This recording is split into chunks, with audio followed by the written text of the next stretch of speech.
On va essayer de laisser Dieu nous révéler ce qui est caché à nos capacités tellement humaines dans les situations de nos vies.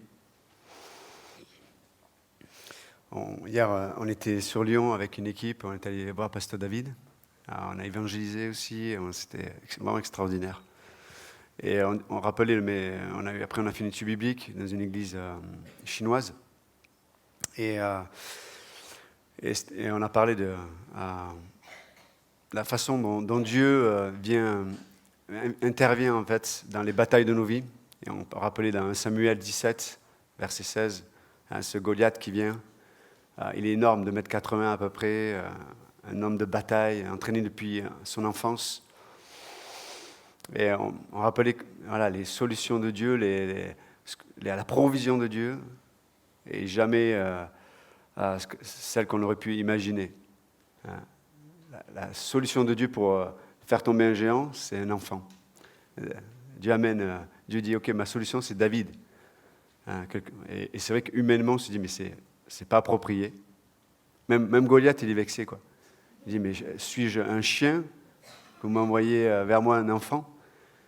Mais c'est vrai. Quand on voit les géants de nos vies, dans certaines situations, on a tous il y a des batailles qui sont extrêmement difficiles. Des fois la maladie, des batailles au niveau des relations, l'éducation, des projets peut-être qui sont devant nous. On pense au projet d'école chrétienne, les batailles qui sont devant nous en l'intérieur de nous aussi, entre ce que Dieu veut et ce que nous voulons. Des fois, ça met des tensions dans nos existences. Les batailles des finances aussi. On est dans un monde qui nous dit que on doit notre sécurité à ce qui, quelque part, est lié à l'argent, au matériel. Et Dieu dit non, c'est pas ta sécurité, tu ne dois pas la trouver à l'intérieur de cela.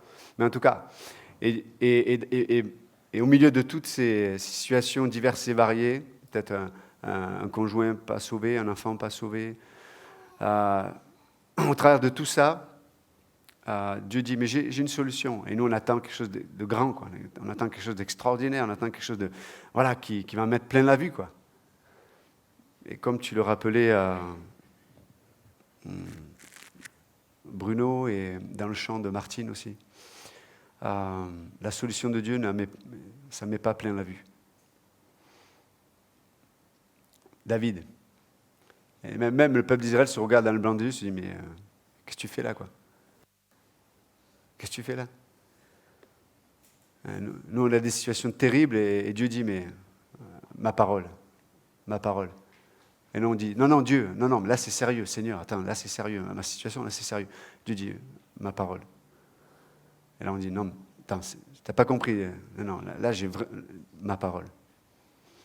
C'est pas approprié, ça paraît, hey, qu'est-ce que tu fais là?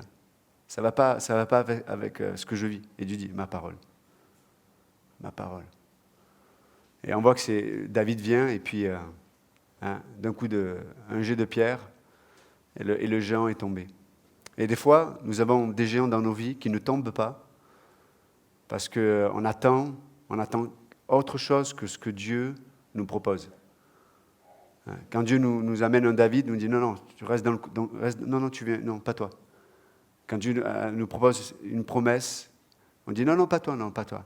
Quand Dieu nous propose un défi, peut-être, ouais, non, mais et nous on attend le Messie, quoi. C'est fou. Mais c'est une expression, on dit on attend le Messie, on attend la solution. Et Dieu dit non, je l'ai déjà donné. Ma parole. Et la solution pour vos géants ce matin, c'est la parole. Les promesses de Dieu. Et ça devrait déterminer notre écoute ce matin.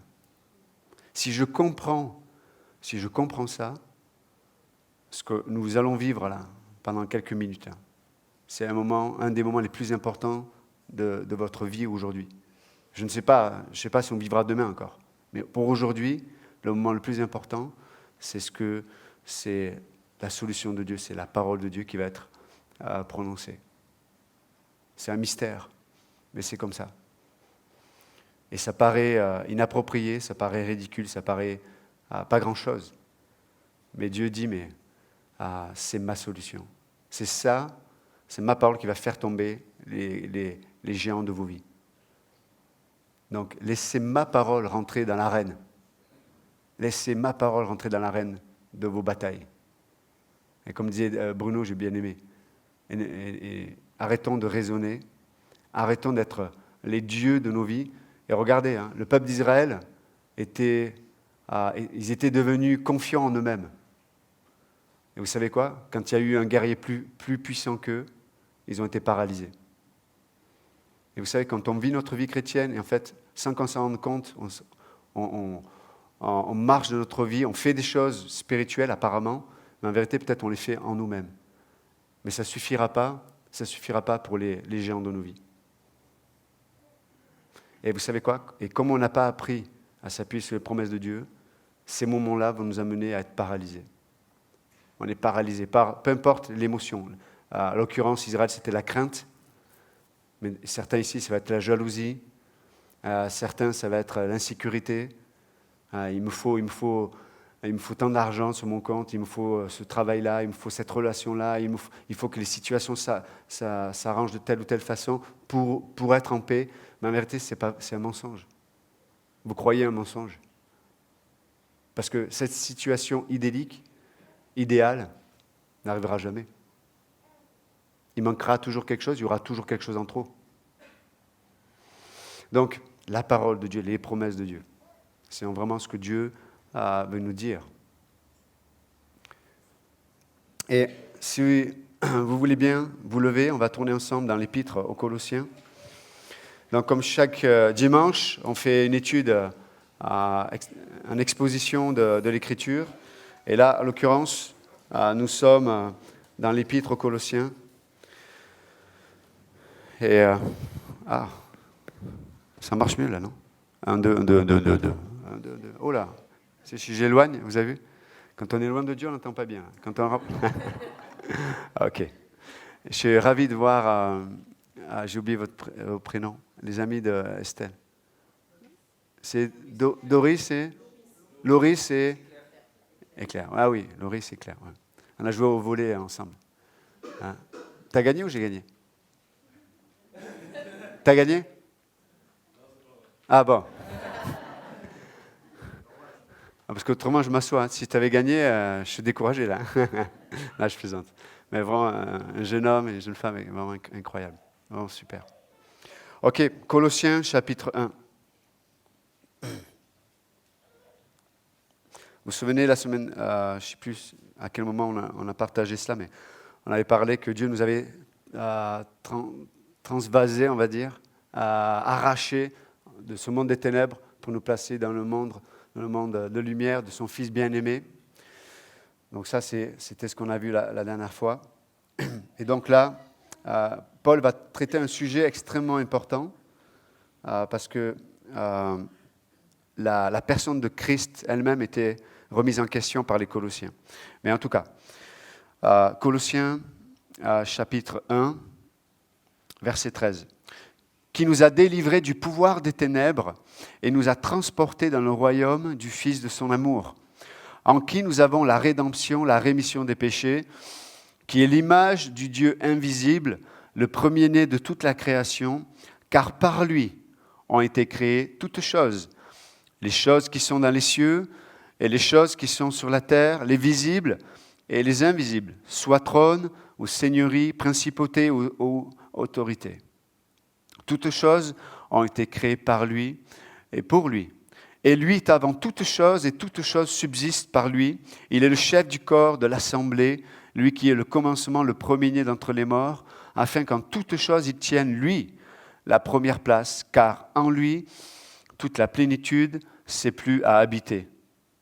Et par lui a réconcilié toutes choses avec elle-même, ayant fait la paix par le sang de sa croix, par lui, soit les choses qui sont sur la terre, soit les choses qui sont dans les cieux. Vous pouvez vous asseoir. Et là, on a une des...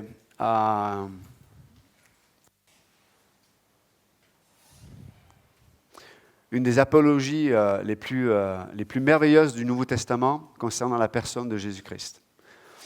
Et s'il y a bien une réalité aujourd'hui qui est remise en question, c'est la divinité de Jésus-Christ. Aujourd'hui, plus que jamais, on veut remettre en question la nature même de Dieu et la nature même de Jésus-Christ. Et l'apôtre Paul devait lutter contre cela, notamment à l'époque des Colossiens, où eux, ils étaient dans une forme d'adoration des anges. Et pour eux, Jésus était comme un ange, mais qui était supérieur. C'est comme si c'était un être que Dieu avait utilisé pour créer ce qui existe, mais on ne le mettait pas au même niveau que Dieu, le Père. Et entre parenthèses, c'est exactement ce que croient certains mouvements, certaines sectes, comme peut-être les témoins de Jéhovah, ou même dans l'islam, on a une définition de Jésus qui est vraiment totalement différente de ce que la Bible enseigne. Ou alors vous avez des philosophies mystiques ou des religions mystiques à mystère, la franc-maçonnerie et d'autres encore, qui parlent de Jésus, mais avec une vision christique. C'est-à-dire qu'ils vont définir Jésus, mais un peu selon leur propre vision, leur propre façon. Mais en vérité, toutes ces définitions qu'on peut donner de Jésus sont des définitions qui sont soit humaines, soit diaboliques, parce que le diable veut toujours dénaturer le caractère de Dieu. Parce que s'il arrive à dénaturer le caractère de Dieu, ça va empêcher les hommes de trouver et de s'approcher de la bonne façon de Dieu. C'est ce qu'il a fait dans le Jardin d'Éden avec Ève. Il remet en question le caractère de Dieu avec juste une question. Peut-être que Dieu veut vous priver d'un certain bonheur. Et c'est ce qu'il veut faire même dans la vie des croyants aujourd'hui, le diable. Il veut toujours nous amener à un questionnement qui remet en question la probité ou l'intégrité de la nature de Dieu. Dieu est amour et là, Paul va expliquer que, en vérité, tout ce qui existe a été créé par Jésus-Christ, qu'il est le premier-né de la création. Ça ne veut pas dire qu'il a été la première chose créée, mais ça parle de suprématie. Ça veut dire que par lui, tout ce qui existe est venu de lui. Il ne s'est pas créé lui-même, ce n'est pas possible. Mais de lui-même, tout a été créé. Et même, il est dit que, et dans l'Écriture, il est dit que c'est Dieu qui a créé, non ? Premier verset de la Bible, en Genèse, Dieu créa. Et là, on utilise la même chose pour Jésus.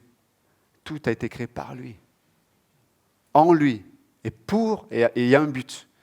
Dans la créativité de Dieu, la créativité qui s'exprime par la création, toute la créativité de Dieu est un support pour nous révéler le but de Dieu.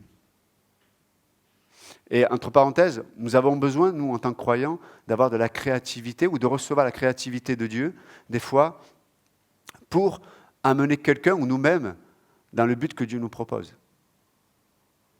On peut appliquer ça au niveau de l'éducation. Si on veut peut-être qu'un enfant aille dans la direction, le but peut-être que les parents ont choisi, des fois, on a besoin de créativité dans notre relation, dans notre pédagogie, dans notre façon de communiquer, pour que l'enfant puisse aller dans le but qui est le meilleur pour lui. Mais si on propose un but sans créativité, ça enlève toute motivation. Donc la créativité est extrêmement importante. On a besoin de dépendre de Dieu pour la créativité, n'est-ce pas ? On a besoin vraiment d'être à l'écoute de Dieu, parce que Dieu est très créatif. Et ne serait-ce lorsqu'on observe la nature, vous imaginez, vous regardez la mer, les montagnes, le ciel, c'est merveilleux, quoi. C'est extraordinaire.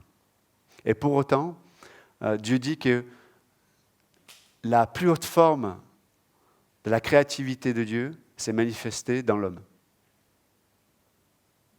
C'est-à-dire que Dieu regarde les hommes et dit « Waouh, c'est ce qu'il y a de plus beau ». C'est fou de penser comme ça. Mais pour Dieu, quand vous regardez la Genèse, quand Dieu créa l'homme, il dit « Mais ça, fut très bon, c'est très bon ». Et on ne pense pas de la même façon de nous-mêmes, non? On ne se dit pas, comparé à la mer ou aux montagnes, on se regarde, non, ça c'est beau. Quand on voit notre épouse ou nos enfants et tous les problèmes qu'ils nous amènent, les bonnes choses qu'ils nous amènent, mais des fois, nous on voit que les problèmes qui peuvent nous amener, on se dit, mais waouh, que la mer est belle, les montagnes, mais on veut s'éloigner. Hein? Et Dieu dit non, c'est la plus belle de mes expressions. Au niveau de la créativité, c'est l'homme. Wow. Pas la femme, hein, l'homme. Non, je regarde. Alors, quand je dis l'homme, c'est l'homme et la femme. D'accord. On est taquin quand même. Hein? Et vous êtes tellement spirituel, vous n'avez même pas fait c'est incroyable. Ou alors vous n'êtes plus avec moi, vous pensez aux montagnes, il a raison, les montagnes, la mer. Mais en tout cas, donc Paul, il exprime vraiment la pleine. Et là, carrément, il dit, mais en Jésus est carrément l'image du Dieu invisible. On revient un peu à ce que disait Bruno tout à l'heure. Il y a des choses qui sont cachées.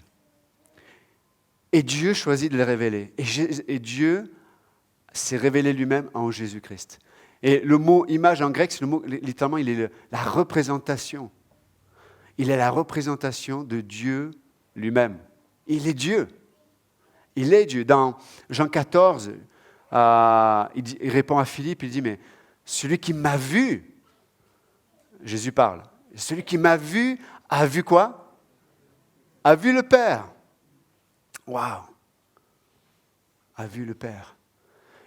Mais dans tout ce qu'on est en train de dire, ce matin, il y a, n'oubliez pas, derrière la création, derrière la nature de Dieu et tout ce qu'il a fait, il y a un but. Et le désir de Dieu, au travers de la révélation de qui il est vraiment, le Dieu trinitaire, Dieu veut nous révéler un but. En Jésus-Christ, c'est pour ça que Paul il continue, il dit, il est l'image du Dieu invisible, il est le premier de toute la création, il a créé les choses visibles, les choses invisibles. Et après on a dit, il est la tête de l'assemblée, il est la tête de l'Église. Et là, le but, il commence à se manifester de façon plus précise. Dieu a un but incroyable. Au travers de sa nature, Dieu désire nous faire entrer dans un but qu'il a préparé pour nous. Vous savez que Dieu t'a voulu? Dans l'expression de sa création et de la créativité de Dieu, Dieu t'a voulu. C'est-à-dire que, aux yeux de Dieu, toi, moi, nous sommes voulus par Dieu. Ce n'est pas un accident, quoi. On ne s'est pas protégé, puis pour les couples, on ne s'est pas protégé, puis on a un enfant, et non, on n'a pas le choix, on l'a. Non. Dieu t'a voulu, mais parce que Dieu t'a voulu, il a un but pour toi. Dieu t'a voulu et il a un but pour toi. Waouh. Et la rencontre de la plénitude de qui Jésus est se révèle au travers du but qu'il a pour chacun d'entre nous. Pour le dire autrement, alors que nous rentrons dans le plan de Dieu pour nos vies, parce que Dieu a fait, et c'est le meilleur des designers, il a façonné pour nous un but, un plan, mais le but du but de ce plan, c'est de le découvrir. Lui, le seul vrai Dieu. C'est de le connaître. Donc, Dieu veut nous placer dans son plan et il va nous résister à plusieurs égards, chaque fois pour nous ramener à son plan d'origine pour nous. Nous, on a une tendance à s'égarer, non? Comme disait Bruno, on a tendance à façonner nos plans, on a même tendance à façonner l'image qu'on a de Dieu.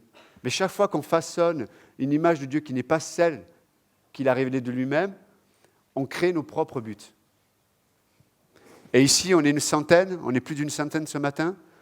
Je suis sûr qu'on a tous des buts différents, tous des plans différents pour nos vies, mais peut-être que tous ces différents plans et buts que tout un chacun on peut avoir sont différents de ceux de Dieu.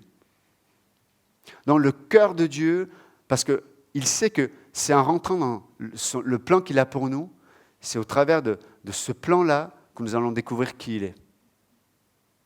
Et alors que nous découvrons qui il est, nous allons apprendre l'émerveillement. Quand on rentre dans le plan de Dieu pour nos vies, on va découvrir qui il est et on va apprendre l'émerveillement. Et comment on sait que nous sommes dans l'émerveillement? Il y a l'action de grâce. Si vous lisez le Nouveau Testament, chaque fois, Paul il dit, mais on prie pour ceci, pour cela, mais avec action de grâce. Je dis, Seigneur, merci.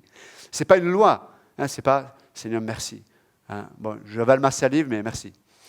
Non, il y a un esprit d'action de grâce. On est dans l'émerveillement.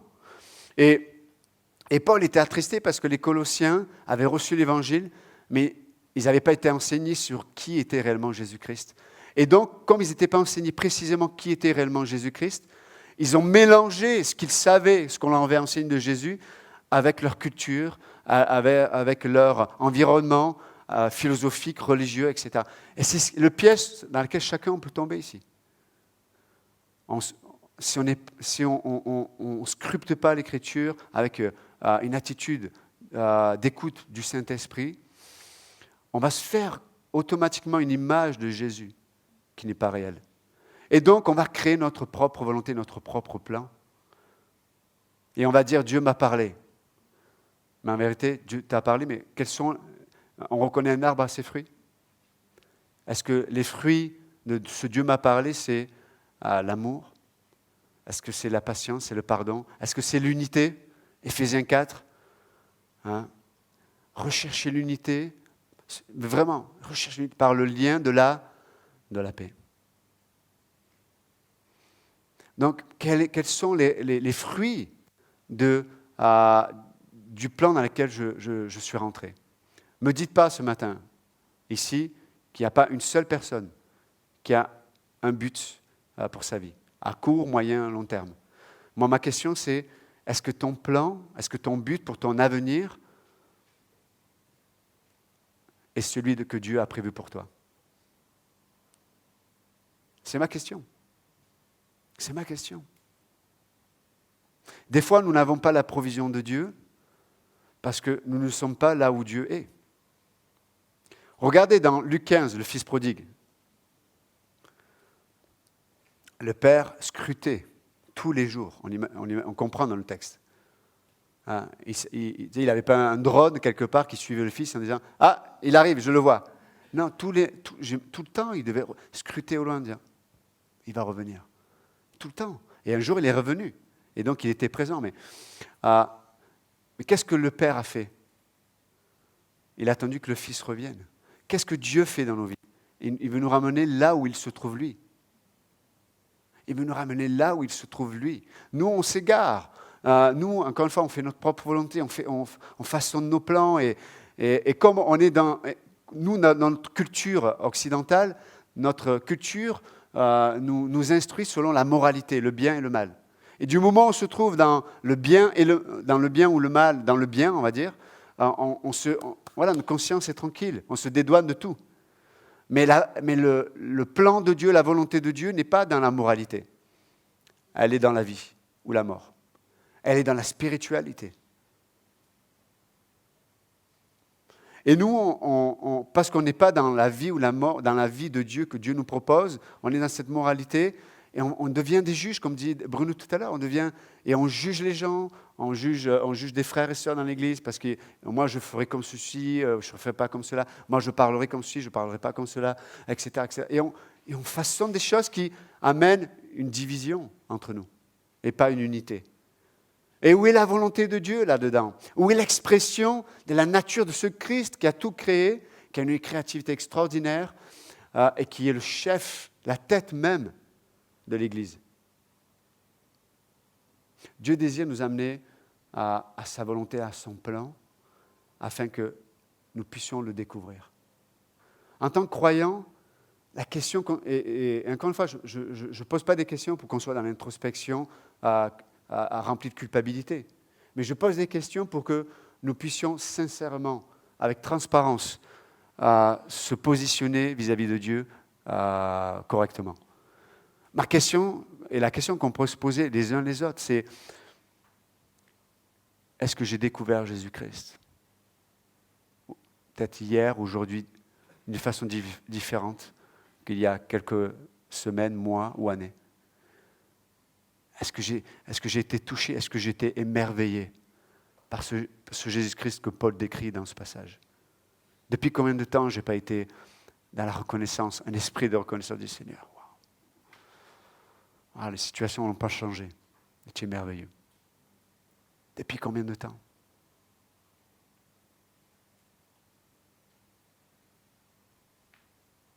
Le plan de Dieu, le but de Dieu, pour nous, c'est le seul chemin qui nous amène à découvrir Jésus-Christ, mais réellement Jésus-Christ, pas l'image ou ce que je construis de Jésus-Christ.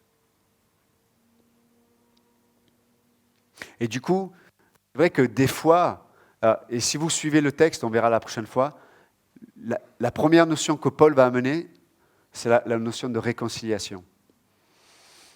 Dieu a réconcilié ce monde avec lui-même. Et pour le dire autrement, le cri de Dieu, c'est quoi ? Viens.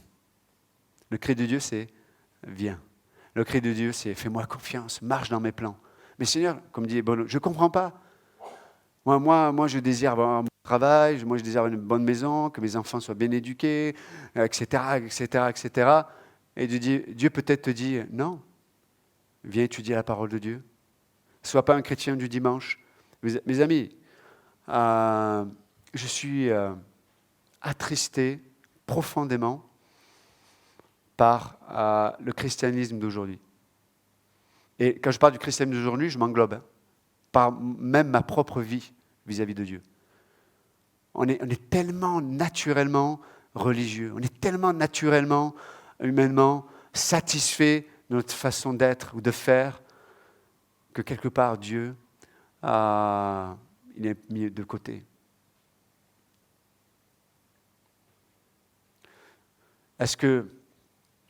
Pensez avec moi, est-ce que Dieu est la personne la plus importante pour vous ? Oui ou non ? Et moi, je vous pose une autre question. Si Dieu est la personne la plus importante pour vous, comment Dieu, quel est le moyen de Dieu pour qu'on ait une relation de plus en plus intime avec lui ? Quel est le moyen de Dieu ? Je l'ai dit, la parole. La parole. Et quelle est la dimension supérieure encore dans laquelle Dieu veut nous placer pour révéler sa diversité et sa profondeur ? Le corps. Il y a un ministère prophétique dans la prédication. Jésus prophétisait tous les jours. Comment ? Il enseignait ses disciples. Tout le temps, il enseignait. Les disciples étaient avec lui, il était avec eux. Dans l'église primitive, tous les jours, ils étaient ensemble, sous l'enseignement des apôtres, etc. Encore, je sais qu'on ne peut pas être tous les jours ensemble. Mais ma question, est-ce que dans mon emploi du temps, dans mes priorités, est-ce qu'il n'y a pas des moments où je peux rentrer dans le plan de Dieu, dans la volonté de Dieu, exprimer clairement dans la parole de Dieu, pour entrer dans le ministère prophétique qui me fait découvrir la diversité, la profondeur de qui Jésus-Christ est ? Est-ce que je ne me prive pas de ça ? Et est-ce que je ne prive pas le corps de Christ de ça ? Pour le dire autrement, et je le dirai ici comme je le dirai n'importe où, de venir le dimanche, et encore une fois, excusez-moi, je vous aime de tout mon cœur, mais si vous venez le dimanche, là, vous vous privez d'une grâce. Vous avez construit un christianisme qui ne reflète pas ce que l'Écriture enseigne. Je vous le dis clairement. On peut parler des enfants, on peut parler du travail, on peut parler de tout ce que vous voulez. Mais soit Dieu s'engage dans sa parole, soit il ne s'engage pas. S'il ne s'engage pas, buvons et mangeons car demain nous mourrons. Mais si Dieu à clairement demander, parler, communiquer. Est-ce qu'il n'est pas assez fidèle pour nos vies? Est-ce que nous ne sommes pas malades des maladies qu'on s'est soi-même façonnées, en se façonnant nos propres vies, chrétiennes même? Tout le monde aujourd'hui, on a Internet, hein, tout le monde peut se faire sa propre idée de la vie chrétienne. Hein. Je peux choisir mes messages, je peux choisir... En vérité, c'est à l'amour que nous allons vivre les uns avec les autres que le monde reconnaîtra que nous sommes des disciples. Comment le fer aiguisera le fer si le fer reste dans un fourreau? Nada, rien, que dalle. C'est mort. Dieu désire nous faire entrer dans une dimension où on va découvrir et on va être émerveillé par Jésus-Christ. Hier, on est allé à Lyon. Marie-France, elle est terrible. Chaque fois que je l'amène quelque part, elle veut rester là-bas. Et nous, on espère la laisser là-bas, mais elle nous suit quand même. Mais moi, ce qui me touche énormément, c'est son émerveillement, quoi. On est allé évangéliser, on a rencontré des frères et sœurs de Lyon, Pasteur David, les frères chinois, les sœurs, etc. Il y avait un mouvement de Dieu. Dieu bouge, il y avait quelque chose qui se passait. Et le mouvement de Dieu, on a besoin d'un... Tu sais, un peu comme un plan d'eau, et tu jettes une pierre, il y a quelque chose qui se passe. C'est comme ça, Dieu agit là. On était dans le mouvement, il se passait quelque chose, quoi. J'ai témoigné à un gars, Mathurin, un Camerounais, mais musulman. Mais pourtant, ses parents étaient catholiques, mais lui, il était proche de... Tous ses amis étaient musulmans. Au Cameroun, ils étaient dans le quartier musulman. Et lui, il a été touché par au moins les réponses que les musulmans, des amis musulmans lui proposaient. Et hier, on a parlé ensemble. Je dis, mais tu sais, oui, toutes les religions, il y a de belles choses. Et on doit être respectueux des différents mouvements religieux, etc. Mais je dis, mais il y a une différence unique, vraiment importante, entre les religions et la relation que Dieu nous propose en Jésus-Christ. Et je lui ai expliqué ça. Et le gars, il s'est converti, quoi. Il m'écoutait et il a compris. Ses yeux sont ouverts. Il me dit, mais parce qu'à un moment donné, je lui dis, mais tu sais, même moi, c'est sûr, je ne suis pas parfait, je pêche, etc. Il me dit, mais qu'est-ce que tu vas présenter devant Dieu? Si toi-même, tu es pécheur, même si tu es pasteur, tu es pécheur, etc., comment tu vas te présenter devant Dieu? Dieu ne peut pas accepter quelqu'un qui n'est pas juste, qui n'est pas parfait. J'ai dit, mais Jésus, je vais présenter au Père, pas moi, pas mes œuvres, pas ma bonté, pas ma pratique religieuse. Je vais présenter ce que Jésus a fait. Et là, il me dit, j'ai compris. Il me dit, j'ai compris. Et alors après, je lui passe le papier. Vous savez, on a un papier d'évangélisation. Il y a une question, que faut-il faire pour aller au ciel? Et il y a une réponse, c'est être bon, pratiquer les 10 commandements, faire des bonnes œuvres, etc., etc. Et la 7e, c'est accepter le don gratuit du salut. Et lui, il prend le papier, il fait, c'est la 7. Après, il me dit, après ce que tu m'as dit, la seule réponse, c'est la 7. Et j'ai dit, mon ami, tu as tout compris. Tu es touché, quoi. Et voilà, le mouvement de Dieu. Et on était émerveillés, hein, à Marie-France, avec Dario, avec l'équipe qui était là, Dorine, il y avait Léo. Léo, ici, c'est un fou, Léo aussi. Hein. Un fou de Dieu, quoi. Mais dans le bon sens, quoi. Il aime le Seigneur, il aime témoigner de Seigneur. De voir des jeunes gens comme ça, c'est touchant, quoi. Mais être émerveillé, quoi. La reconnaissance. Donc, pour finir ce matin, Dieu désire nous faire entrer dans son plan, Dieu désire nous faire entrer dans sa volonté, parce qu'il désire se révéler d'une façon qu'on n'imagine pas. Est-ce qu'on pense, parce qu'on est évangélique, on a tout compris de Jésus?